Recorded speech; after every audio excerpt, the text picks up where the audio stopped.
Je veux que tu mettes un peu du sien, hein, beaucoup de joie. Tu peux, on a dit, regarde la personne qui est à côté. Sois gentil à l'église. Sois gentil à l'église, comme on dit. Amen. Notre traversée continue. Nous prenons nos Bibles.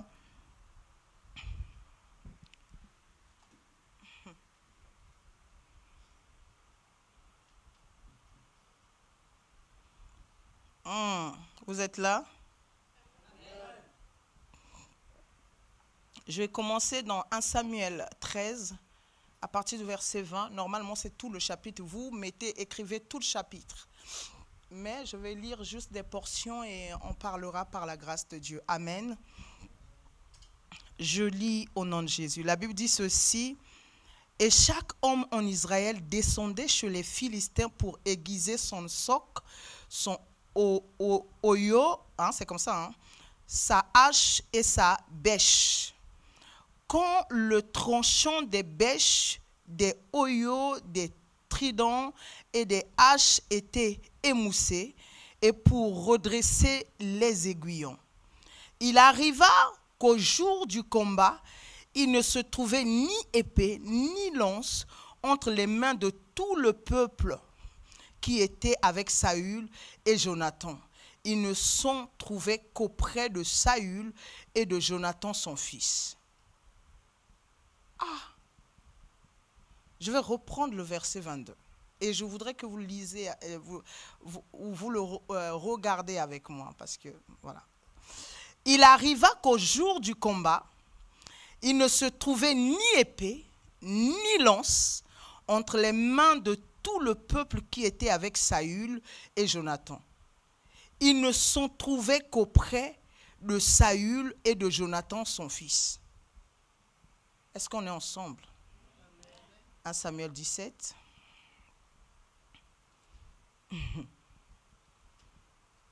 Aïe, aïe, aïe, aïe, aïe. Oh my God. Je prends à partir du verset 50. 1 Samuel 17, le verset 50.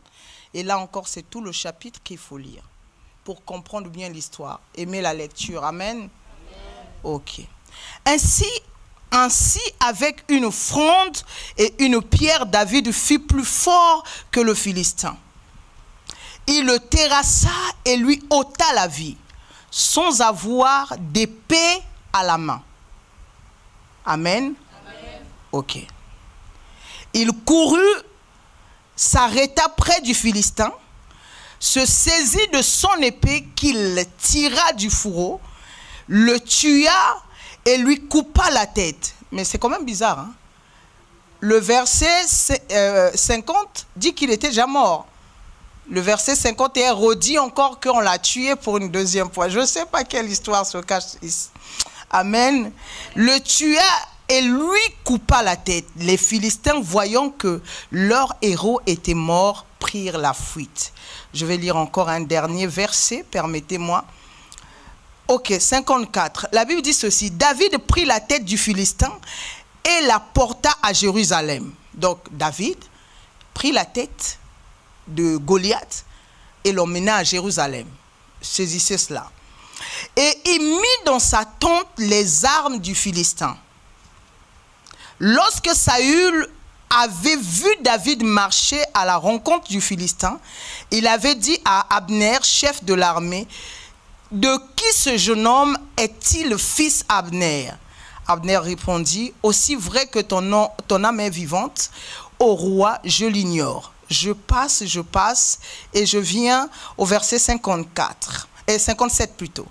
Et quand David fut de retour après avoir tué le Philistin, Abner le prit et le mena devant Saül. David avait à la main la tête du Philistin. Amen. Amen. Quelle est cette histoire de marcher avec la tête des morts? Amen. Amen.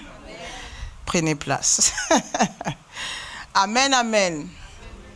Ok. Gloire soit rendue à Jésus. Je bénis le nom du Seigneur pour sa grâce, pour tout ce qu'on a eu pendant Crossover. sur ce que la parole de Dieu, là, les bienfaits de la parole que le Seigneur nous a donné pendant ces 3 jours. C'était intense, on était richement bénis entre présence intense de Dieu, entre paroles, entre grâce de Dieu. En tout cas, c'était 3 jours sous l'onction et c'était juste merveilleux de le vivre ainsi. Amen. Et je bénis le Seigneur. C'est pourquoi je dis toujours que le prix à payer n'est rien devant le but. Quand on atteint un but, quand on a fixé un but, le prix à payer n'importe peu. Amen. Donc s'il fallait jeûner, s'il fallait dormir que 2 heures en 24 heures, pour vivre cela, si c'était à refaire, je le referais encore. Amen. Je bénis mon Jésus pour cela. Alors, avec vous, pendant ces 2 mois, nous allons parler sur toujours Crossover et nous allons maintenant essayer de comprendre vraiment les richesses et comment s'adapter, quelles sont les choses, les richesses qui sont les nôtres par rapport à ce thème. Et ce qui est merveilleux, c'est que ce thème, on l'utilise en fin d'année pour permettre à chacun de se challenger, pour permettre à chacun de rentrer pleinement dans sa destinée, pour permettre à chacun de se valoir et de faire valoir les grâces et les potentiels qu'il porte. Amen. Donc, Crossover, c'est pas seulement une traversée simple, mais aussi c'est une élévation d'esprit, my God.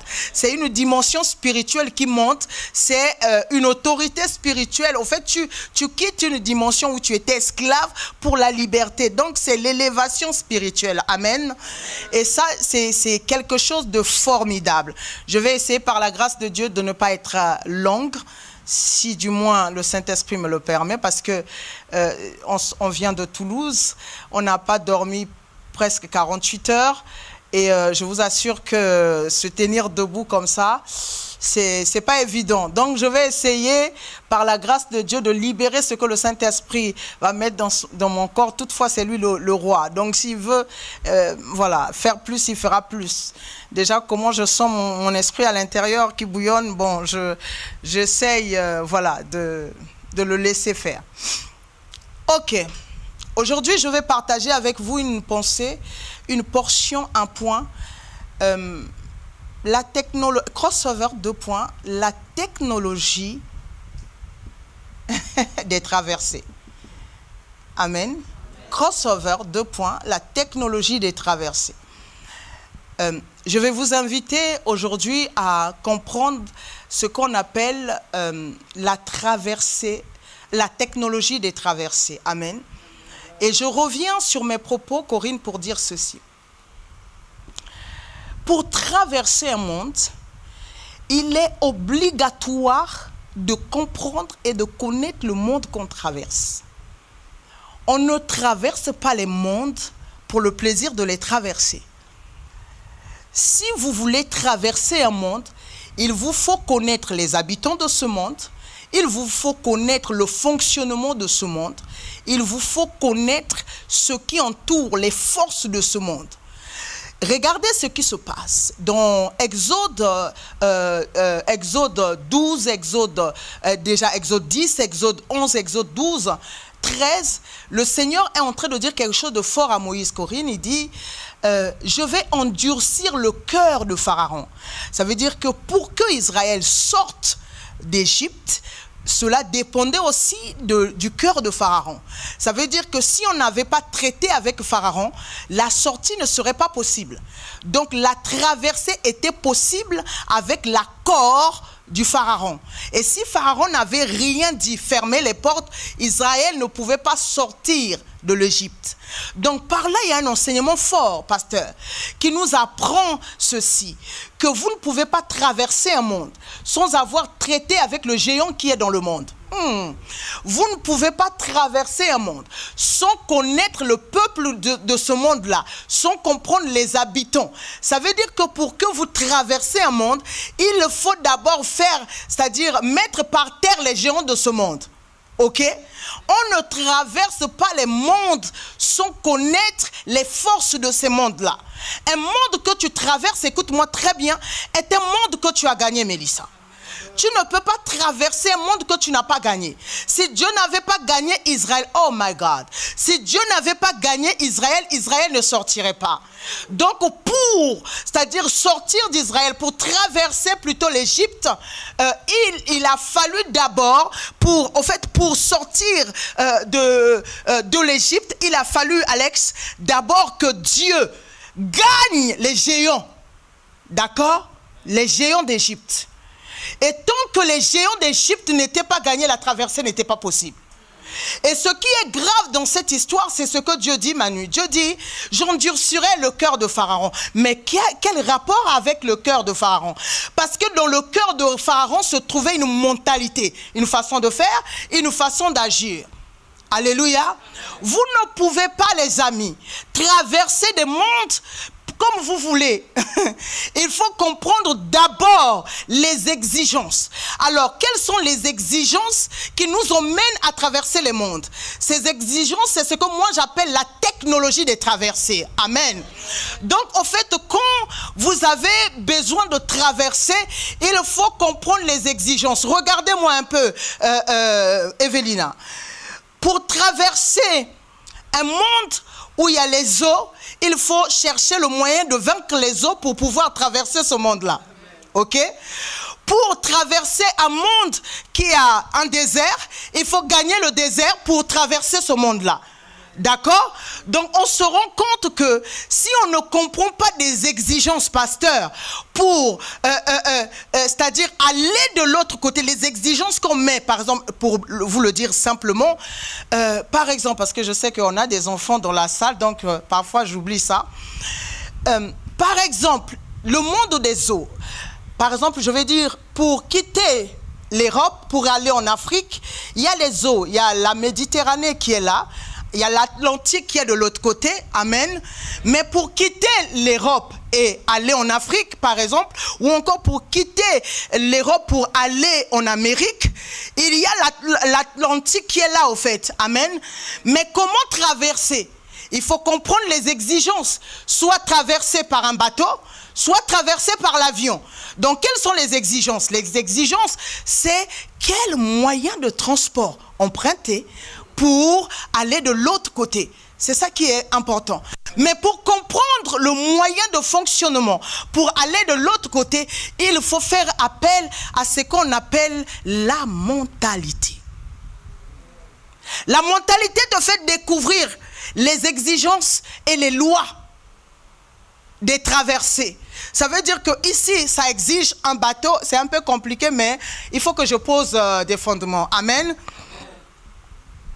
En fait, la mentalité va vous aider parce que beaucoup de gens parlent de la mentalité, mais ils ne savent pas c'est quoi la mentalité.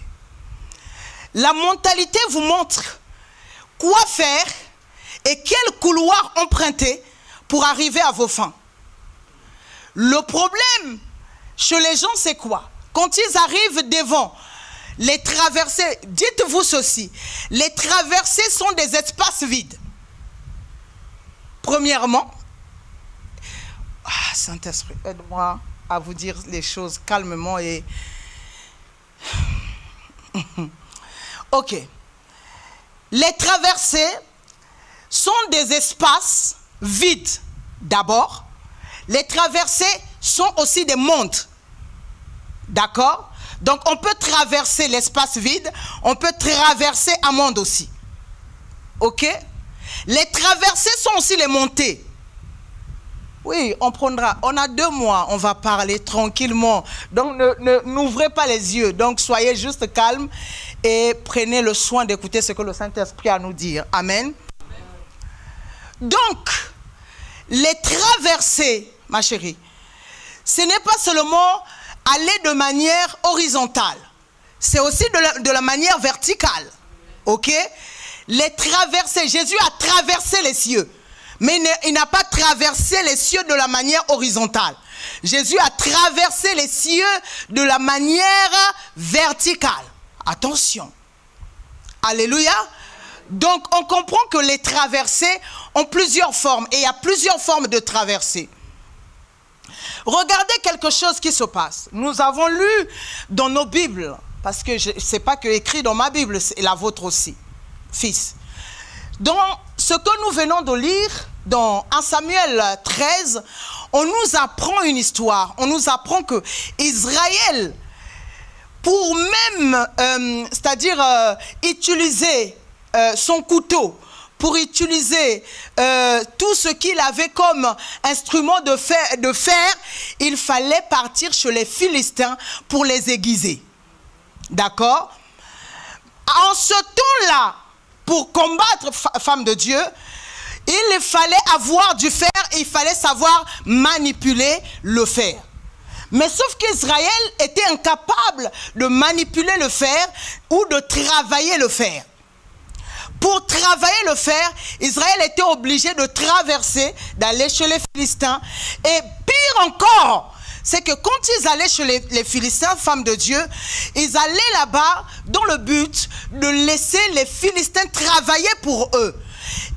Ça ne les dérangeait pas qu'il n'y avait pas de forgerons chez eux. Ça ne les dérangeait pas. Je marque une pause, je reviendrai. Amen. Le plus grand danger dans la vie, c'est de laisser qu'on s'occupe de vous.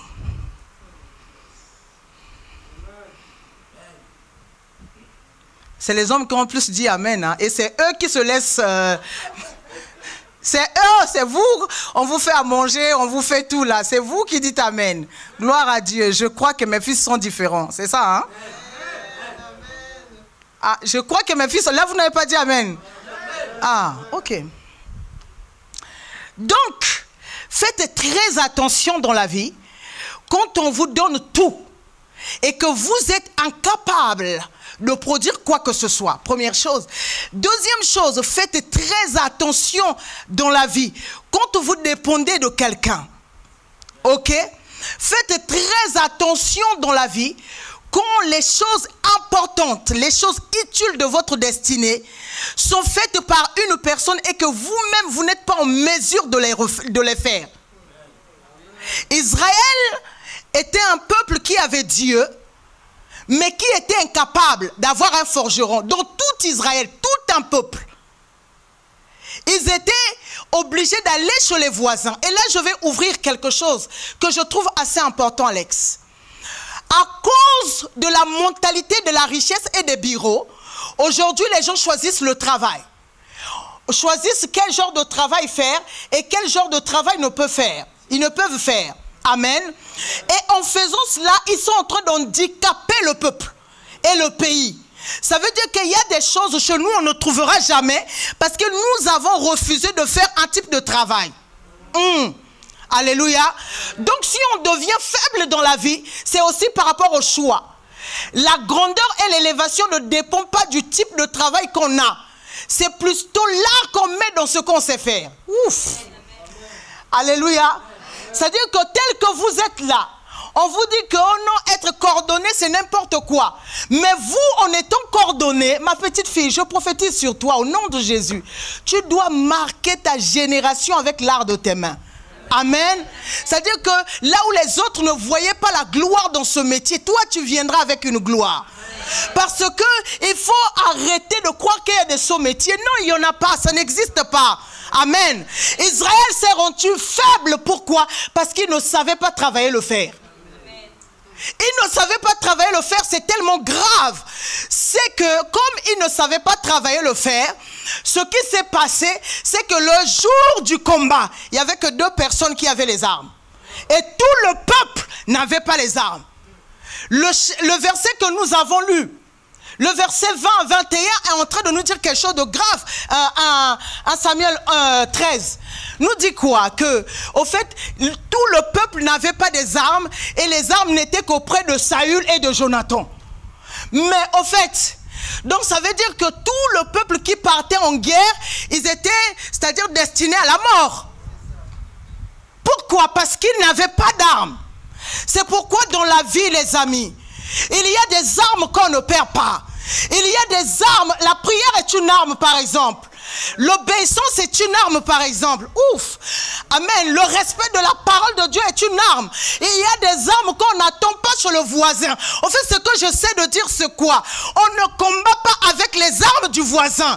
On combat avec ses armes. Ça veut dire que quand le voisin sera en train de combattre, par exemple, une personne à gauche, si toi, tu n'as pas l'arme pour te défendre, tu es, c'est-à-dire livré à la mort. Et aujourd'hui, il y a beaucoup de personnes qui sont livrées à la mort parce qu'ils s'appuient sur les armes de leur frère.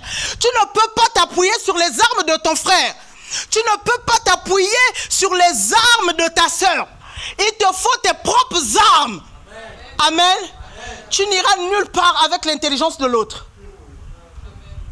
Parce que l'intelligence de l'autre, il t'aidera juste un peu. Mais c'est son intelligence. C'est pourquoi aujourd'hui il y a beaucoup de rancœur. Il y en a qui ont commencé l'entreprise en s'appuyant sur l'intelligence de l'autre. Et l'autre avec aussi l'évolution en voulant. Vous savez, dans la vie, il y en a qui apportent et il y en a qui n'apportent rien. Celui qui apporte, ne pensez pas qu'il est aveugle. Il voit. Et quand il voit que vous n'apportez rien, il peut aussi se décliner et dire que je fais mes choses seul. Et je vais aller encore plus loin, même dans le mariage. Tu ne peux pas aller dans un mariage en disant que c'est ma femme qui va faire ou c'est mon mari qui va faire.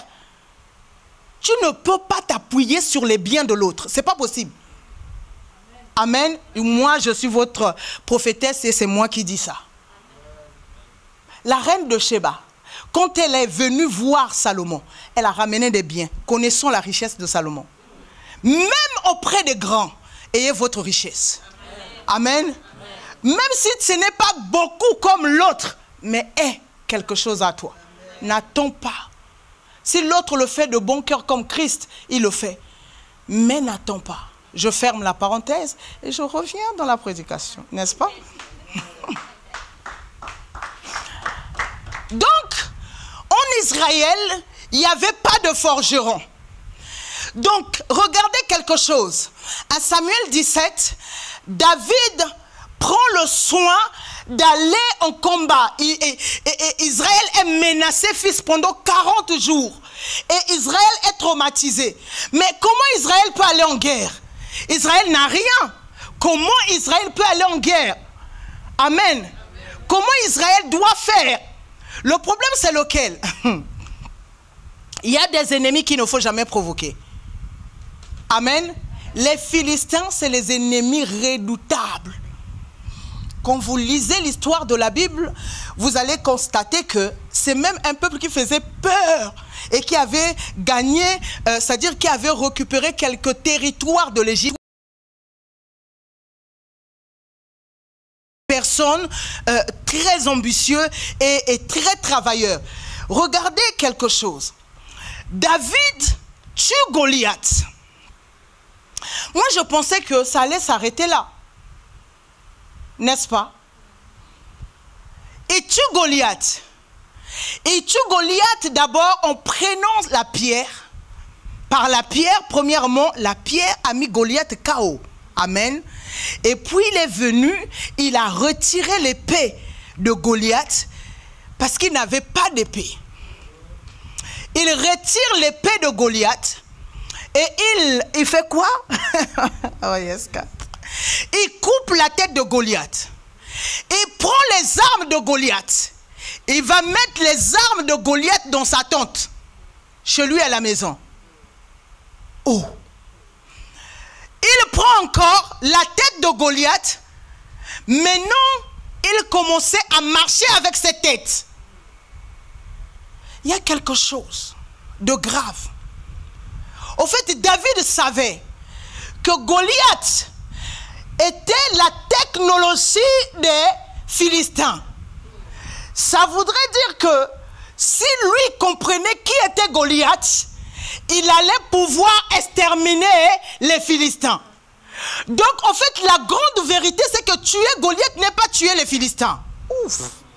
Ça veut dire que le combat avec Goliath n'était pas le combat final. Il y avait d'autres combats avec les Philistins. Aïe, aïe, aïe. Donc, en fait, quand lui, il tue Goliath, il était en train de chercher la technologie qu'avaient les Philistins, que les Philistins n'ont pas pu donner aux Israélites. Et ce qui donnait l'avantage aux Philistins et qui faisait peur à Israël. Donc en fait, ce que vous devez comprendre, c'est quoi? C'est que Israël n'a pas l'ambition de connaître ce que l'ennemi a comme connaissance. Alors qu'on ne tue pas un ennemi qu'on ne connaît pas ce qu'il maîtrise. Vous devez comprendre une chose. Les gens que vous terrassez, il faut comprendre leur façon d'opérer. Jésus dit ceci dans les évangiles. Il dit, quand un esprit sort, il sort, il va chercher 7 autres esprits. D'accord? Donc Jésus est en train de parler de la délivrance. Il nous situe ce qui se passe dans le monde spirituel. Il nous dit que quand vous chassez un esprit, les esprits qui sortent des corps, ces esprits continuent de faire le travail. C'est-à-dire qu'ils n'arrêtent pas le travail. Vous les faites sortir. C'est pourquoi il y a des personnes, tu chasses le démon aujourd'hui. Demain, le même démon. Mission. La mission des esprits, c'est de ne pas, c'est-à-dire partir pour une fois, pour toujours. C'est-à-dire ils cherchent à revenir. C'est pourquoi le plus grave, c'est pas de chasser l'esprit. Le plus grave, c'est de fermer la porte à l'esprit pour qu'il ne revienne pas. Et donc, beaucoup de gens, parfois, on nous fait souffrir par des délivrances. On jeûne, on prie, on chasse. Et demain, tu vois les mêmes démons revenir. Oh, attention les amis.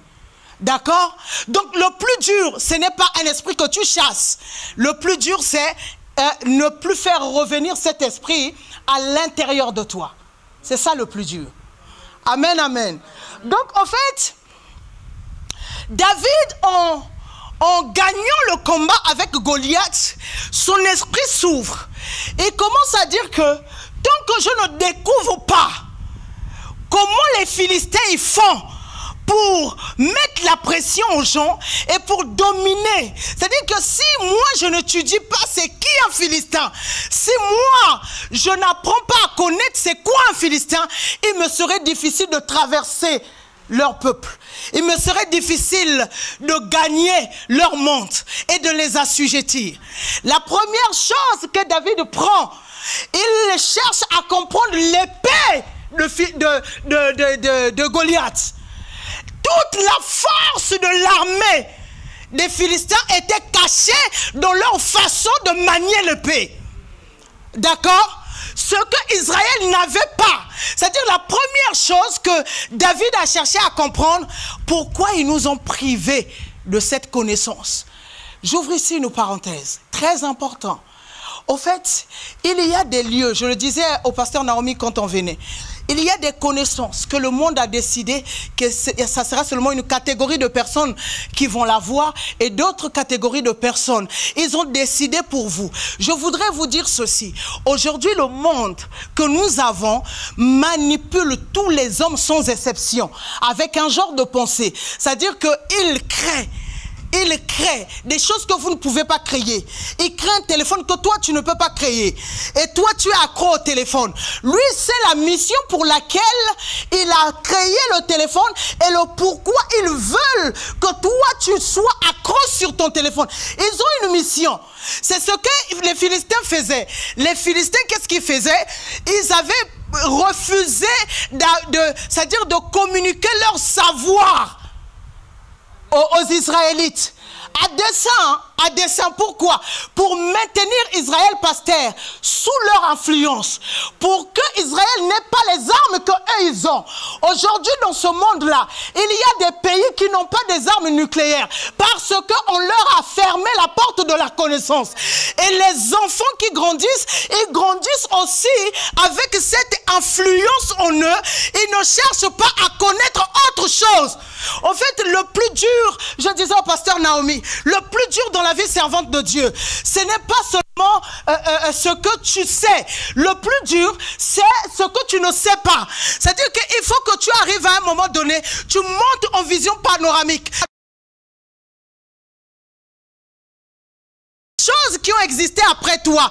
Et c'est alors que tu peux comprendre et connaître les traversées. Ça veut dire que si, dans ta mentalité, on t'a déjà rendu esclave par un genre de pensée, tu ne peux pas traverser. Est-ce qu'on me suit?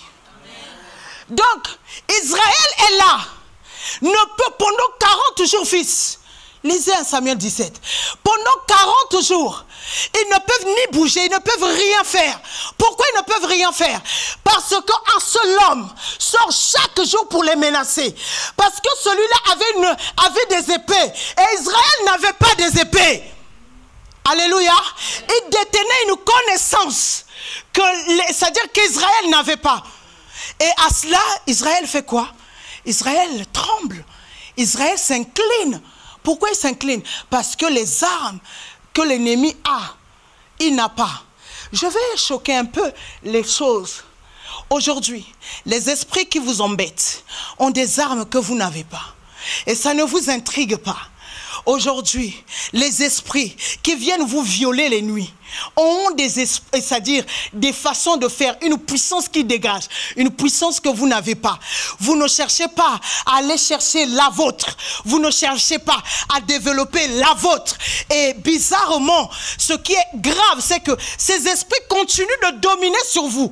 Et aussi, votre intelligence, fils, c'est comme si on a mis un voile sur votre intelligence, sur votre mentalité. C'est comme s'il y a un voile sur votre mentalité.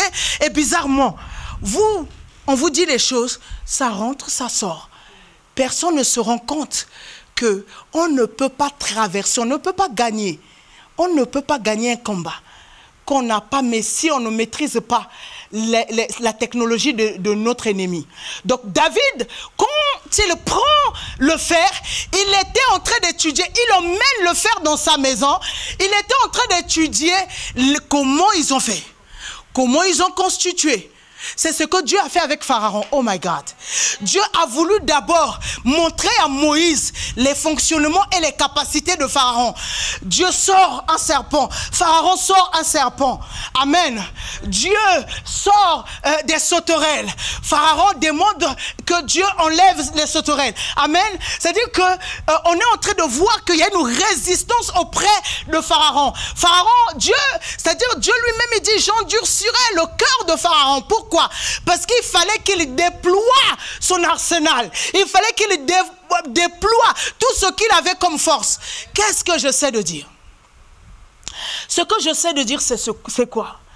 La première technologie pour transcender, pour traverser des mondes, c'est que votre mentalité arrive à comprendre la stratégie des ennemis qui viennent vous combattre et à maîtriser leur stratégie plus que eux, afin de les gagner. Je vais l'expliquer.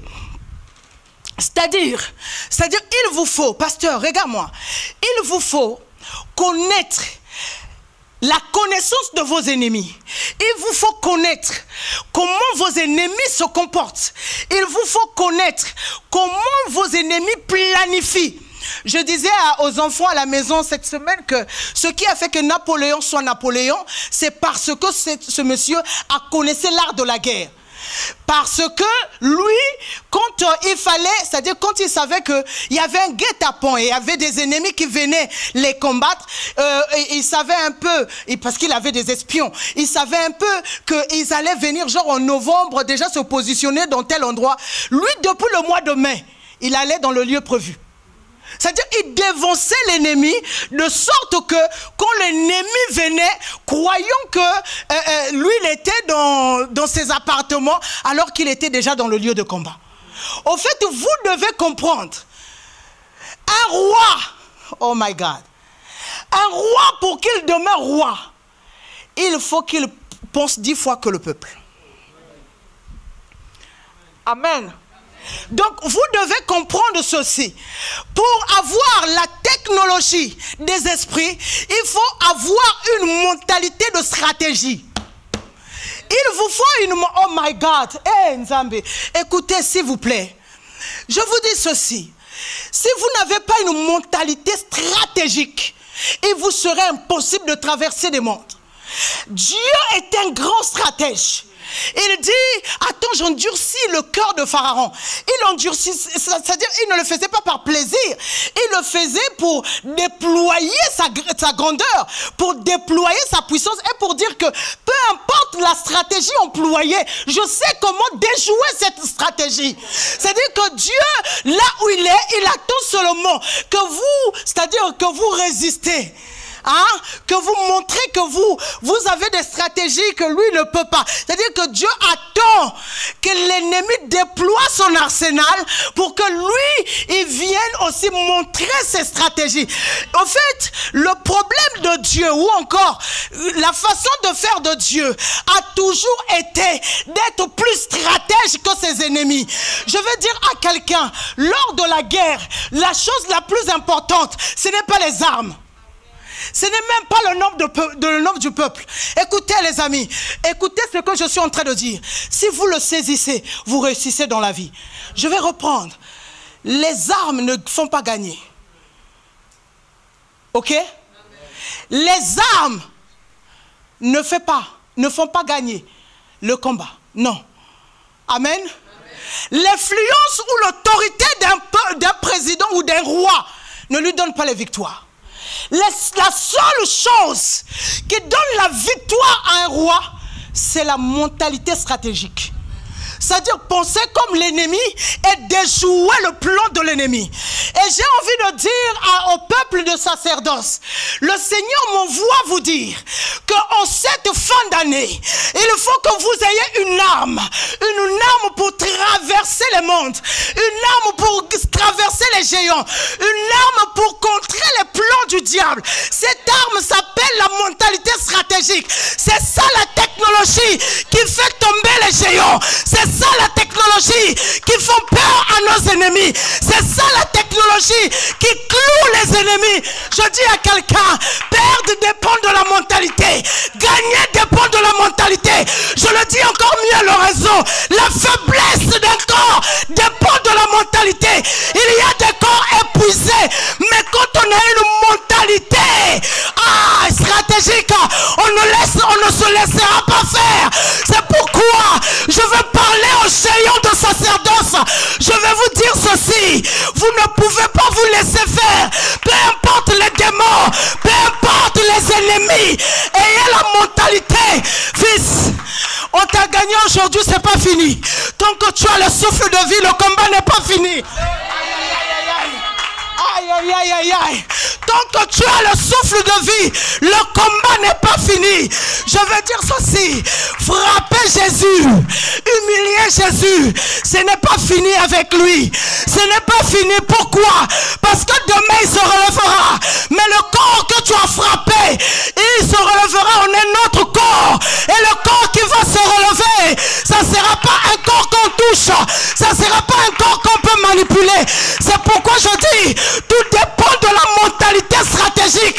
Avec la mentalité stratégique, là où les autres s'arrêtent, toi tu avances. Là où les autres ont dit que c'est fini, toi tu dis que ça continue. Je viens dire à quelqu'un, ça continue. Pour toi ça continue. Le combat n'est pas fini. Je veux le dire mieux. On dit aux gens que oui, avec ton âge c'est fini. C'est fini si tu as la mentalité des faibles. Amen. Je dis à sacerdoce, ta gloire n'est pas finie. Amen. Non, parce qu'avec ta mentalité, on va traverser le monde. On n'a pas une mentalité comme tout le monde. C'est-à-dire là où les autres voient la pourriture, nous on voit un nouveau monde. Parce qu'avec cette pourriture, on prendra pour faire l'engrais. Et l'engrais va nous servir pour planter nos semences et pour créer un nouveau monde. Je suis en train de dire, tout dépend de la mentalité. Quand on a une mentalité transformée, stratégique, là où on nous dit c'est le chaos, nous voyons la vie. Là où on nous dit c'est la mort, nous voyons la vie. Là où on nous dit que c'est fini. C'est pourquoi, femme de Dieu, je suis de ceux qui croient que tout est possible à celui qui croit. Amen. Tout est possible à celui qui croit.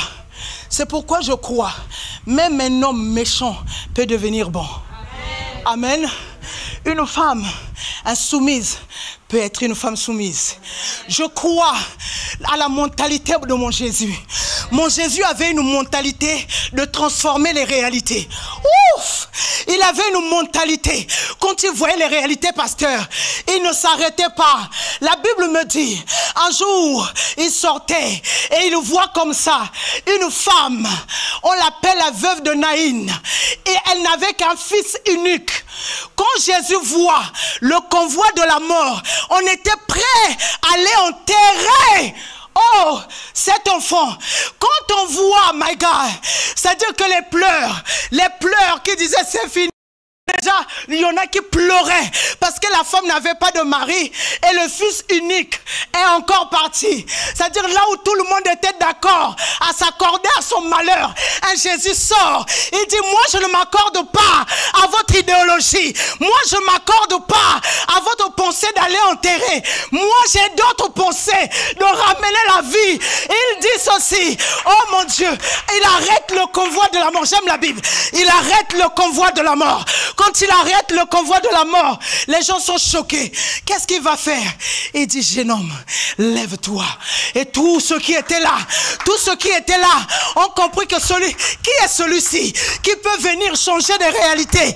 C'est pourquoi je suis en train de dire à une personne, quand tu as la mentalité stratégique, là où on a dit que la mort, tu verras la vie. Et pour toi, ça sera la vie, pas autre chose. Amen. Jésus a traversé la mort ce jour-là. Par le Fils, il a vu que la mort venait. Il dit, oh, en temps normal, depuis que le monde a été monde, on était habitué, quand on entend la mort, que c'était la fatalité, que c'était fini. Quand on entend la mort, on ne pouvait pas croire à autre chose. Il n'y avait plus d'espérance. Quand la mort venait, il y avait un point. Les choses s'arrêtaient. Ce jour-là, Jésus vient changer la mentalité. Il dit qu'avec la mort, on ne peut pas mettre seulement un point. Il y a une chose qu'on appelle la résurrection. Et quand la résurrection vient, la mort recule. Là où il y avait point, on met virgule et l'histoire continue. Jésus est venu avec une mentalité. Regardez ce qu'il fait. La femme adultère, oh my God, tous ont pris des pierres avec une mentalité. On va l'assassiner, on va la tuer parce qu'elle est adultère. Jésus, écrivant par terre, et dit, qui de vous n'a jamais, oh my God, qui de vous n'a jamais péché, soit le premier à jeter la pierre. Ouh!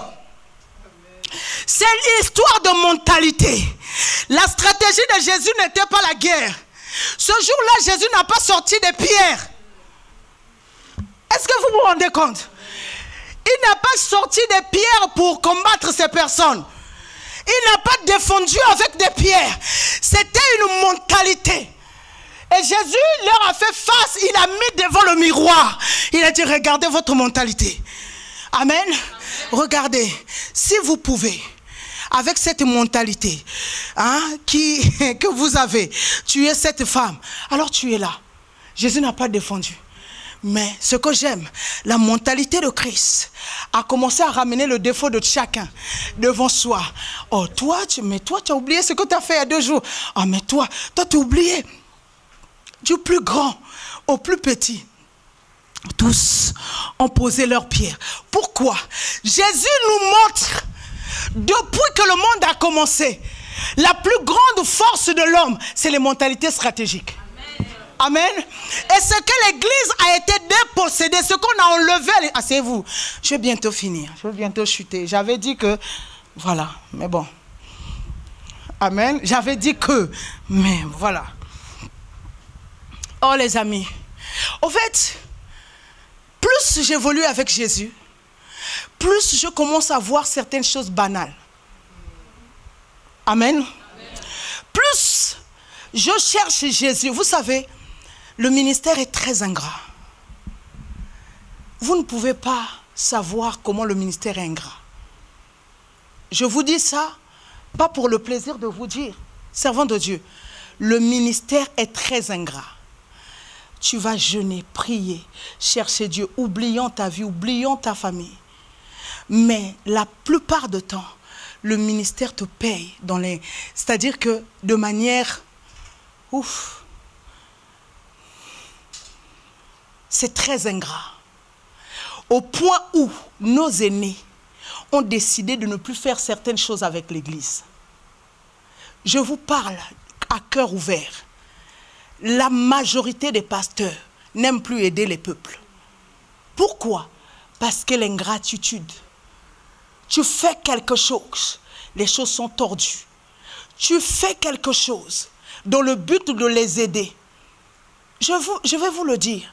Le nombre de fois, mes filles m'ont fait asseoir pour me dire que maman ne veut plus que tu livres les secrets. Le nombre de fois, maman, on ne veut pas que tu dises, mais comment vivre? Moi, je me suis toujours dit, Moïse ne nous a pas laissé les secrets de la spiritualité, comment s'approcher de Dieu. Amen. Parce que c'est quelqu'un qui a été 40 jours. Il avait tant de choses à nous dire. David ne nous a pas laissé des stratégies, des combats de guerre. C'est pourquoi nous avons juste des portions de lumière. Mais nous n'avons pas la victoire absolue. Parce qu'il y a certaines vérités qui nous manquent. Amen. Et la majorité des hommes de Dieu ne vont jamais vous dire les vrais secrets pour transcender. Rares! Et même ceux-là qui prennent le risque d'en parler sont encore attaqués. Parce que la mentalité de l'Église a été transformée à tuer les leurs. Amen. À tuer les leurs. Alors que le but et l'objectif de Dieu, c'est que par notre mentalité, nous gagnons des territoires. Amen. Que c'est par notre mentalité. Regardez, quelle est la mentalité quand tu quittes chez toi pour venir au culte? Pose-toi des petites questions. Quelle est cette mentalité? Quand tu finis le culte, quelle est la mentalité que tu as de ce que tu as reçu? Quelles sont les stratégies que tu mets en place pour, en tout cas, je vais vous dire la vérité, tel que vous êtes là. J'en ai peut-être que 2 ou 3 ici, là, qui mettent en pratique les choses. Vous voyez le nombre, vous êtes nombreux là, non? J'ai pas beaucoup qui mettent les choses en pratique. Il y en a, tu leur donnes des secrets, femmes de Dieu. Mais les secrets ne sont pas mis en pratique. Amen. Mais pourquoi? Pourquoi l'homme ne veut pas comprendre qu'il y a des choses essentielles pour sa vie? S'il ne les met pas en pratique, il ne verra jamais Dieu au fait. Tout ça, la mentalité a été renversée. Amen. La mentalité a été renversée. C'est pourquoi, au fait, David ayant connu ça, il a pris la tête de Goliath. Il a commencé à étudier la tête de Goliath. Au fait, oh my God, il savait que pour manier l'épée, il fallait comprendre ce que la tête de Goliath avait. Amen. Donc, en fait, il avait compris que le secret des épées était caché. C'est pourquoi, où il partait, même cette tête morte, il avait des choses à apprendre à David. Donc, en fait, par ce que David a fait, David il voulait nous faire comprendre que apprends la stratégie de tes ennemis. Pour dominer cette stratégie, apprends à étudier, réfléchis comme ton ennemi pour mieux le vaincre. Amen. Pense où l'ennemi. Au fait, il y a une chose qui m'a toujours frappé dans la Bible. Vous savez quoi? Regardez quelque chose. Pasteur, regarde. Un jour quand tu prêcheras comme ça. D'accord? La Bible dit ceci. Zachée entend dire. Ah, il entend le mouvement que Jésus est en train de passer. Amen. Ce qui me choque, c'est l'attitude de Zachée. Il entend dire que Jésus est en train de passer. Au lieu d'aller là où Jésus était, Zachée avait la mentalité d'aller devant. C'est-à-dire, il savait où Jésus se trouvait dans le présent. Mais il n'est pas allé là où Jésus se trouvait dans le présent parce qu'il savait que dans le présent de Jésus, il n'allait pas avoir de place. Il fait quoi? Il va dans le futur de Jésus. Il va se positionner dans un lieu où il est sûr que Jésus passera par là. Amen. Il n'était pas croyant. Il n'avait pas l'esprit. Juste une mentalité qui réfléchit comme le... qui apprivoise Dieu. En fait, ça me choque. Quelqu'un qui arrive à apprivoiser Dieu. Quelqu'un qui est sûr du lieu où Dieu va passer. Hey! Est-ce qu'on entend la même chose? C'est-à-dire que, Mélissa, il voit Jésus, il entend que Jésus est là. Mais lui dit non. Il se renseigne, il passera par où après? Et puis il monte sur un sycomore. Il dit Jésus, si tu me rates dans le présent, mais dans ton futur, tu ne me rateras pas. Amen. Amen. Tu me rates, Jésus, dans ton présent. Au fait, ça c'est la mentalité des personnes qui sont stratèges. Il dit, ce que j'ai manqué aujourd'hui, je me positionne pour que demain je l'ai. Ça veut dire que automatiquement, il a traversé le présent pour un futur. Amen. Il a traversé le présent pour un futur. Et il était sûr de croiser Jésus sur sa route. Oh my God. Il était persuadé que Jésus passerait par là. Et cette mentalité, les amis, c'est la mentalité de ceux qui traversent les mondes. C'est-à-dire que ce que le présent ne te donne pas, le futur peut te le donner. C'est-à-dire que quand tu comprends ça, ne pleure pas pour aujourd'hui parce que demain tu l'as. Oh, disance. C'est-à-dire que je ne pleure pas pour aujourd'hui. C'est pourquoi le toi d'aujourd'hui et le toi de demain, c'est deux personnes.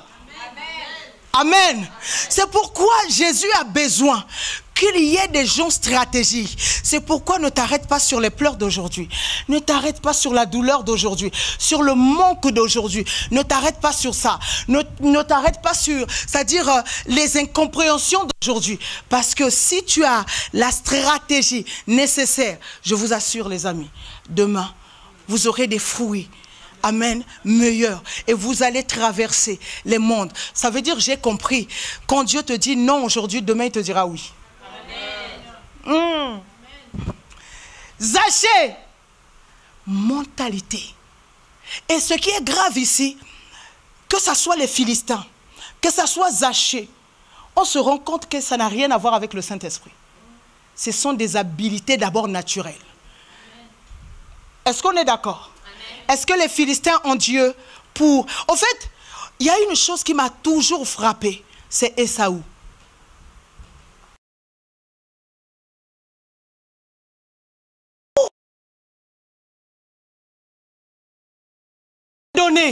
Il n'avait pas de bénédiction, rien du tout. Regardez, celui qui est béni part, mais esclave chez Laban. Celui qui n'est pas béni part et bâtit des villes et d'hommes. Amen. Il bâtit des territoires. Pourquoi il bâtit les territoires? Sans bénédiction. Parce qu'en fait, ce que la bénédiction ne peut faire chez toi, la mentalité le fait. Amen. Je viens de dire quelque chose de terrible au fait. C'est-à-dire que la bénédiction, il faut l'activer. Il faut respecter ses lois et ses conditions. Mais la mentalité impose les choses. Amen. Alléluia. Donc, en fait, vous devez... La mentalité... Moi, je rappelais à Lorenzo hier, quand il était en 6e, un jour, il est venu me voir, il me dit, maman, si ma tête est déchirée en deux et que je suis en plein terrain, en train de jouer, si j'ai la tête séparée en deux, je n'arrêterai pas le match, je continuerai à jouer jusqu'à la fin du match. Il était en 6e. Je ne sais pas à quel âge on est en 6e. Amen. À 11-12 ans, il pouvait croire que peu importe la fatalité, quand il joue, la fatalité n'est rien devant son match. Je le lui rappelais. Je lui ai dit, fils, cette mentalité ne le perd pas. Parce que la victoire ou les victoires de la vie dépendent de la façon dont on voit les choses. Amen. J'ai vu les gens sans bras bâtir des empires. Amen. J'ai vu des aveugles bâtir des empires. J'ai vu des personnes que la société avait dit non, vous n'avez pas droit. Bâtir des empires avec la mentalité.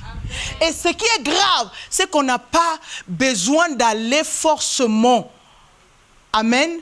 Demander à l'esprit, c'est déjà... Regardez quelque chose. Les chrétiens, nous, on est terribles. On nous dit, vous êtes le sel de la terre. Vous voulez être le sel de l'église. On a dit, le sel de la terre, pas de l'église. On vous dit, vous êtes la lumière du monde. Est-ce qu'on a dit, vous êtes la lumière de l'église? Christ est déjà la lumière de l'église. Et pourquoi vous voulez être la lumière? Ça veut dire que le monde a besoin des lumières de votre mentalité à l'extérieur. Mais le problème, c'est lequel? On apprendra comment bâtir ces mentalités par la grâce de Dieu pendant ces 2 mois. Mais aujourd'hui, j'ai voulu que chacun de nous comprenne quelque chose. Ou encore, fille, s'il y a une quête que tu dois pourchasser, c'est la quête de la mentalité stratégique. Moi, ma mère adoptive, celle qui m'a élevée avec cette pensée, c'est-à-dire d'être stratège. C'est-à-dire qu'il faut voir toujours des stratégies dans ce que tu fais. Amen. Pour gagner. Amen. Et j'aime dire que quand elle nous enseignait de telles choses, elle ne s'appuyait pas sur la Bible. Hein. C'est parce qu'elle avait observé la vie. Elle a compris que non, ici, il faut agir comme ça. C'est pourquoi celui qui veut bâtir doit bâtir avec des stratégies. Pas avec les armes, pas avec une force, avec la stratégie. Qu'est-ce que j'essaie de dire? Vous qui êtes mariés, quand tu es dans le mariage, tu sens qu'il y a un vent bizarre qui arrive. Sois stratège, ne sois pas colérique. Parce que la stratégie te fait l'équilibre dans le foyer. Et alors que la colère te détruit le foyer. Amen. Là où l'autre s'était préparé pour se chamailler avec toi. Toi, tu es très stratège.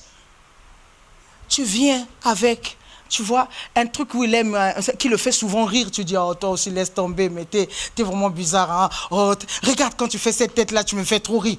Et lui, il était énervé, il voulait vraiment. Et là, mais je veux. Et puis, il se calme. Ou encore tu viens, tu dis, apaise ton cœur, chérie. C'est moi ta femme, t'en as pas d'autre. Ou c'est moi ton mari, t'en as pas d'autre. Calme-toi. C'est-à-dire qu'il y a des stratégies, amen, qui vous font gagner des années. Amen. Et il y a des stratégies. Au fait, n'écoutez pas. Au fait,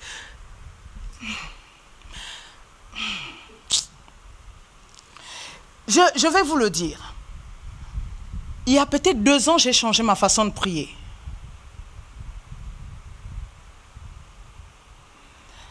J'ai changé ma façon de prier parce que je ne veux pas voir Dieu comme mes pères ont vu Dieu. Je vais dire quelque chose de grave. Je ne veux pas voir Dieu comme la Bible me l'a présenté.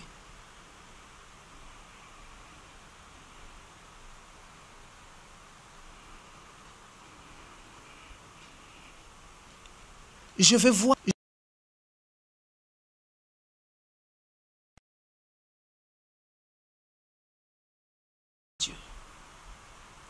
Les géants là qu'aujourd'hui nous chantons ont eu leurs expériences avec Dieu. Je n'ai pas envie de m'appuyer sur leur expérience. J'ai envie de m'asseoir sur mon expérience avec Dieu. Je n'ai pas envie, on me dit que le Dieu de Paul a guéri, mais le Dieu de Karine aussi guérit. C'est le même Dieu, mais pourquoi chez Paul il guérit, pourquoi chez Karine il ne guérit pas? J'ai changé ma façon de voir Dieu et j'ai commencé à voir Dieu aussi agir différemment. Amen. Et amen, acclamons Dieu. Soyez dans le mouvement de l'esprit. Amen. Au fait, je comprends quelque chose, fils. C'est que l'évolution avec le Seigneur dépend de la mentalité qu'on a vis-à-vis de ce Dieu. J'ai compris que Dieu se révèle à chacun de nous selon le type de mentalité qu'on a. Donc, au fait, un Dieu que vous avez peur de voir, vous voyez, quand la présence de Dieu devient intense, il y a des gens qui fuient, non? Hein? Vous voyez ça, non? Vous vous souvenez de Crossover? Parfois, tu vois quelqu'un, Seigneur, il a juste peur de la présence de Dieu, l'intensité de la gloire de Dieu. Parfois, on a juste peur de ça. Mais si on bannissait la peur, amen, qu'est-ce qu'on verra? Et Je dis souvent à ceux qui ont l'habitude de m'écouter tout le temps, je leur dis souvent ceci. Toute information spirituelle a le pouvoir de vous influencer. Les découvertes spirituelles, que ça soit satanique, que ça soit divin, ça a le pouvoir de vous influencer. Je veux le dire mieux. Tout esprit qui vient à votre contact a le pouvoir de vous influencer, soit positivement, soit négativement. Amen. Donc, plus vous côtoyez Dieu, plus il vous influence. Amen. Plus vous êtes loin de Dieu, plus les esprits aussi qui vous entourent vous influencent. Donc, la mentalité dépend du monde auquel on est plus à l'écoute. Est-ce que j'ai dit quelque chose? C'est ça là, tu devrais l'écrire. Amen. Ça veut dire simplement que le monde qui t'influence le plus te donne une mentalité. J'ai envie de dire des choses graves, mais j'ai... Ah, Saint-Esprit. Écoute. Élie, Enoch ont été enlevés. Mais ils n'avaient pas de Bible. Mais ils connaissaient Dieu fort puissant. Amen. Amen, amen. Ok. Vous voyez le truc? Votre relation avec le Seigneur, c'est la première Bible.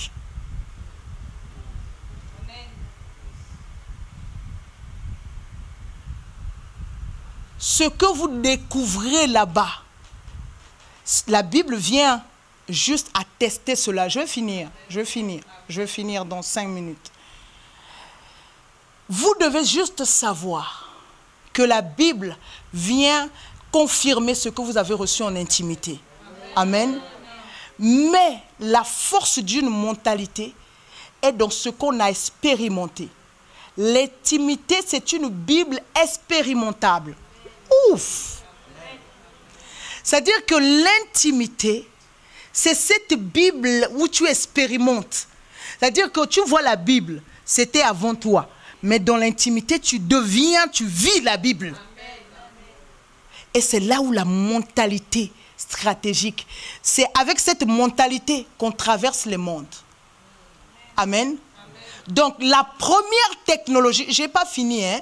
Je reviendrai sur ça. La première technologie, ma chérie, face à toute situation qui t'arrive, cherche d'abord la mentalité stratégique. Tu n'as pas, va en prière, prends un jour de jeûne. Demande au Saint-Esprit, quelle est la stratégie? Si c'était Jésus, comment il allait agir? Comment il allait faire? D'accord? Écoute, ne vis pas sans stratégie. Ne décide pas sans stratégie. N'avance pas sans stratégie. Ne traverse pas sans stratégie. Amen.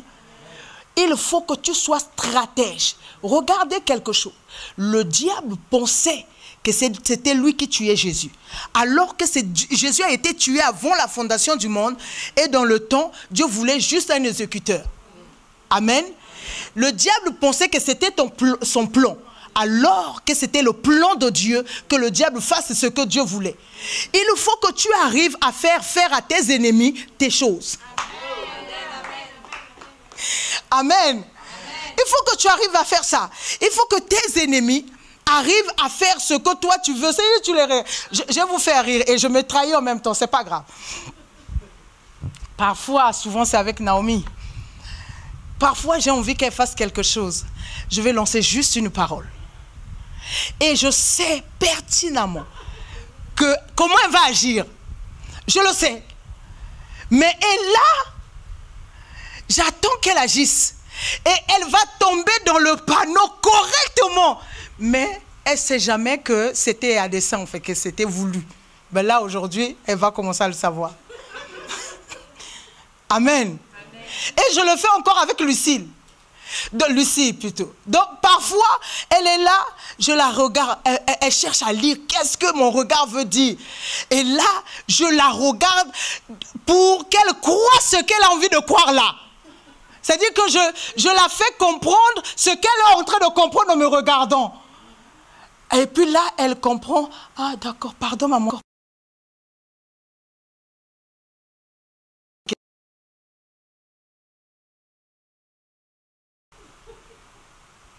Amen. Parfois, elle me dit, oh, j'ai vécu une expérience avec le Saint-Esprit. Je ris. Parce qu'au fait, là où je t'ai poussé, là, c'est pour t'emmener là-bas. Tu vois? En fait, je ne te parle pas pour le plaisir de te parler. Je sais quoi te dire pour te pousser à faire quelque chose. Amen. Il faut savoir, moi, et je vous interdis de le faire souvent. Non, moi, vous n'avez pas le droit devant Jésus.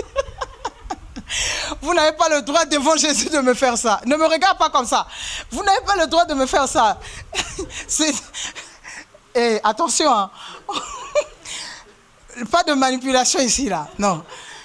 Non, il faut prendre le soin, hein, surtout toi. D'accord? Il ne faut pas manipuler Mémé. D'accord? Ah, ça là. Parce qu'elle est championne en ça. Il faut comprendre, les amis. Je dis, je finis. Levez-vous, je vais finir. Parce que cette histoire, je finis jamais.